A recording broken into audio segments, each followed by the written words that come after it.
Okay guys, back again. So we're now at the rear of the car. As most of you probably know that the requirement for this DSG swap is that we change out the rear diff to a VW Aldix style diff. Any of those Aldix diffs will actually work because they all got a 27-17 crown wheel and pinion ratio. So any one of those diffs will work. The only reason why we got a donor car for a lot of parts on this vehicle. So we ended up using, we first tried a generation 2 diff, which is that one there. But then we found that by using that one, the Evo's original cross member frame section, that would have also had to have been changed. So then we opted for the generation 4 S3 8P Aldix diff.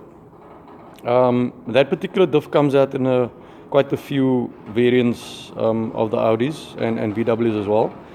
So this particular one is a 8P Audi S3,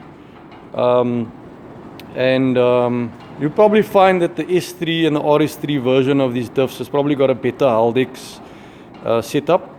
Probably handles a bit more power at the back, and it's probably got a better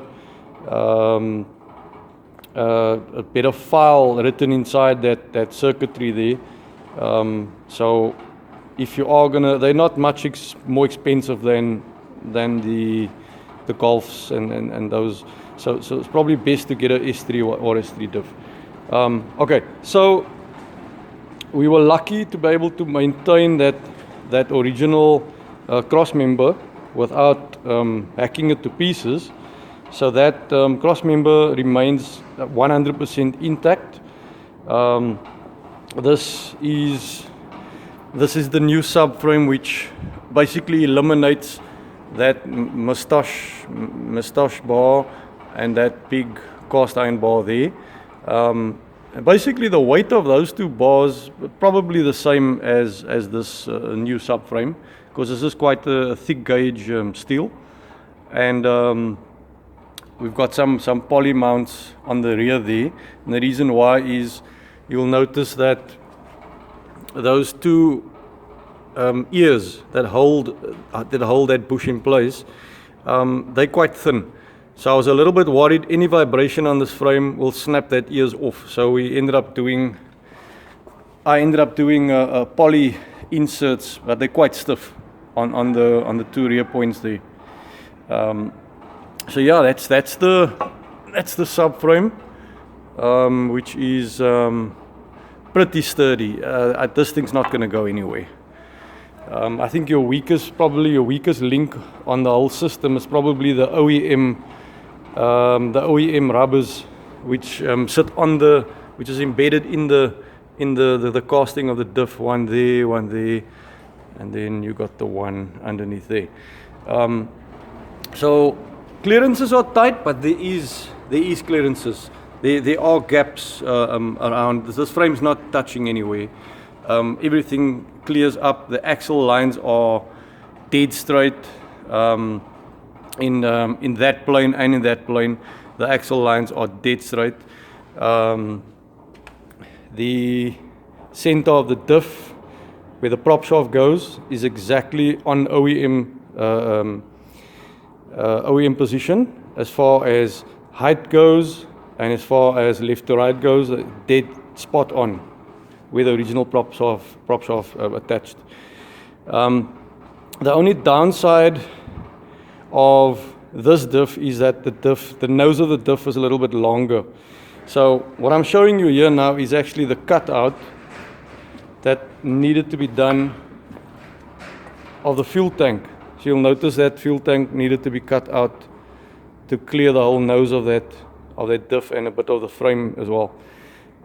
So it's a lot of work to get the tank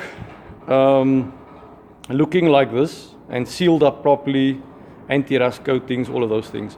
So you're probably better off, if you don't want to go through this extreme, you're probably better off put a fuel cell in around that position, or even run two fuel cells And if you want to link that fuel cell to that fuel cell, you can use a radium siphon valve, which will basically suck the fuel from that tank over to this tank via a vacuum which is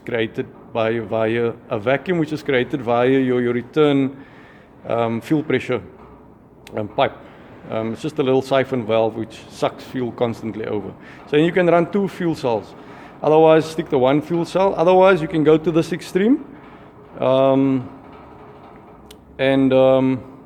still use all the OEM stuff. So that's what the tank looks like from this angle. And that's what the tank looks like from the bottom. And they actually use stainless steel plate to weld all those closed, just to stop any rust inside. So we got stainless steel plate, welded, tested for leaks, and then sealed, and then still sealed inside again with the 3M product, which is like an aircraft grade sealer, which we use to seal all the welded areas. Even though it's stainless, around the welds you're still going to have rust forming. So there'll be no contamination in this tank.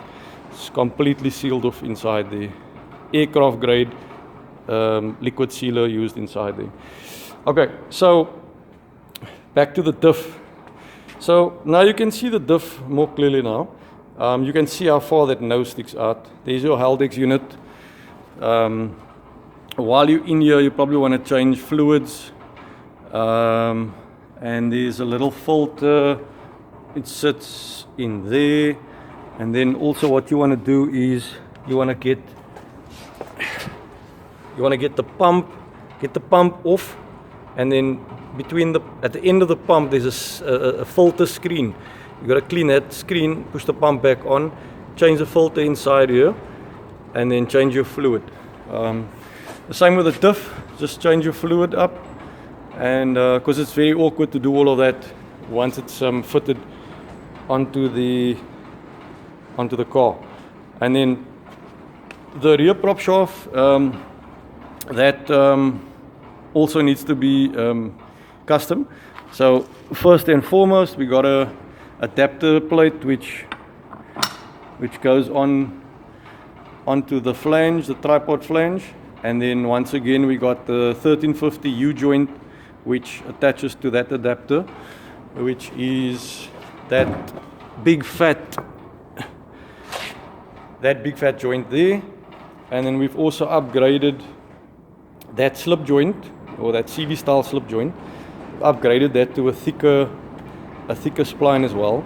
So this is a full custom joint, and it's obviously a different length to the OEM Evo prop shaft as well. So this half of the prop will be custom, and that's offered with or without the adapter.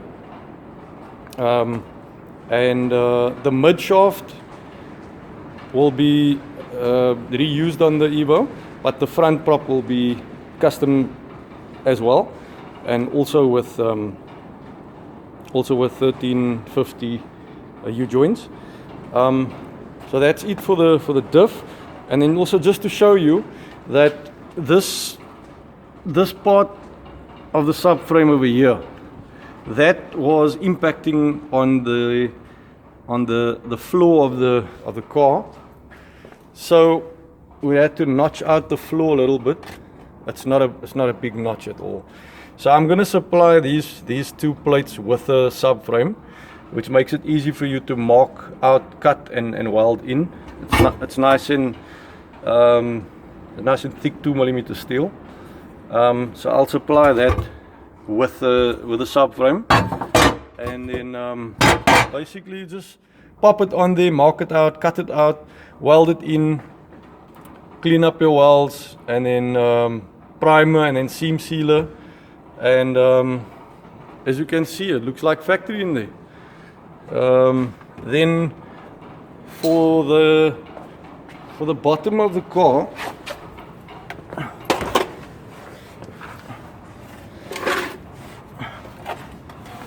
the bottom of the car, you've got to cut off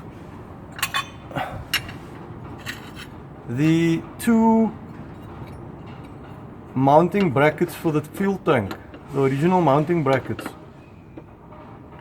You got to cut those two, one there and there was one somewhere there. You got to cut that off completely flush with the sashay leg there, and that's basically all the work you need to do there.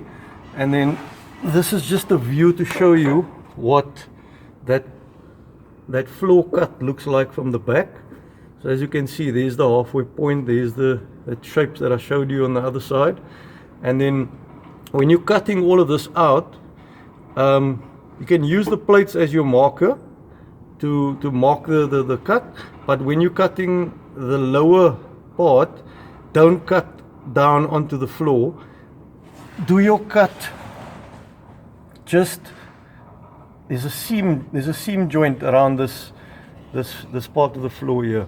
Cut along that seam, all the way around that seam, and then just sort of like flow it into that corner, which is obviously the line coming down from that plate.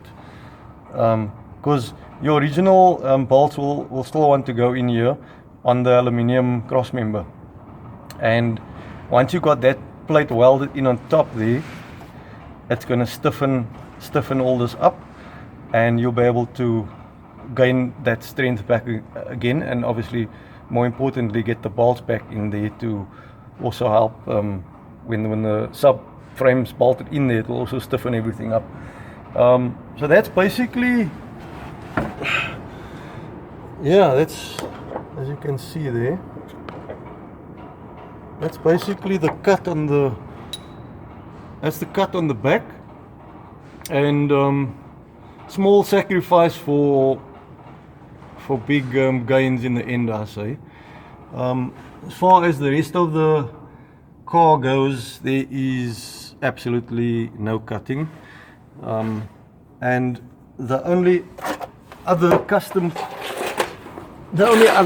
parts which I will display later on is the custom axles, which is now going to be taking a VW inner CV joint, and on this end will be your OEM Evo outer CV joints. So these will be custom axles for the front and for the back of the car. I will do another video with the axles and the full prop shaft assembly, and then the next video will be all of these components actually fitted into the car to show you how well it fits and how accurately it fits.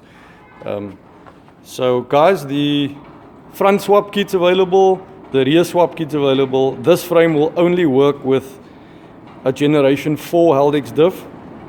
So if you're not sure of a diff that you want to buy, I can give you the dimension of those 3 mounting points so that you can be sure to be buying the correct diff. And so that, because this frame's only going to work with that style of diff, and I'm not doing any other frames for any other versions of the Haldex diff. This is the one that fits. It clears the subframe, and that was more important. And it's also a sporty diff, so let's all try and work with this diff if you want to use my subframe. So thanks for watching for now. I'll do a video soon with all of these components fitted. Before I go, maybe I should just show you what we did inside the car.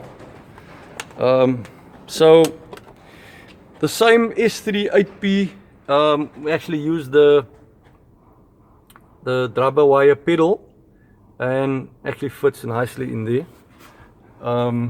And then obviously removed the clutch pedal, but left the bracket up top there, so that the clutch master cylinder could still secure and not have a big hole through the firewall there. Brake pedal looks a bit tiny now with the clutch gone, but I do know of a broad brake pedal that comes off the Japanese version of the Evo station wagon, which came out with some kind of CVT gearbox. That's got a same style pedal, looks exactly the same except it's twice as wide. So that's available if you want to swap that out for a better looking brake pedal. But as you can see, the pedal works, accelerator pedal works great. And then we managed to fit Evo 10 pedals in here, which definitely looks factory. There's no hacking away at much, except for just for that bottom piece of plastic here that needed to be trimmed.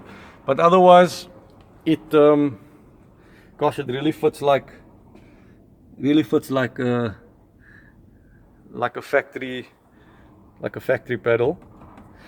And then what we also got going here is a digital gear display, which is going to be required when you're running the dual clutch, as you need to know whether you're in first, park, neutral, reverse, sport mode. So that's a Lee Burley gear display. At the later stage, I think this customer is going to want to change the whole screen to one of PowerTune's 7-inch screens, which will obviously then be able to display everything.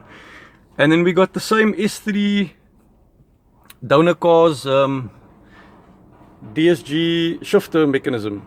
Now all these shifter mechanisms, they all stand quite tall. So unfortunately we stuck with that big box sticking up there. At the later stage, you'll probably want to custom make that box to flow into that upper lid there, just to make it look more factory. But for now, it's going to serve its purpose for now. And the feel is quite good. It's got a nice feel to it. That's all our wiring. So we got the Haldex harness coming through from the back. We got the pedal harness coming through from the pedals. We got the DSG shifter harness coming from the shifter. We got the drive-by-wire Bosch drive-by-wire harness coming through from the front.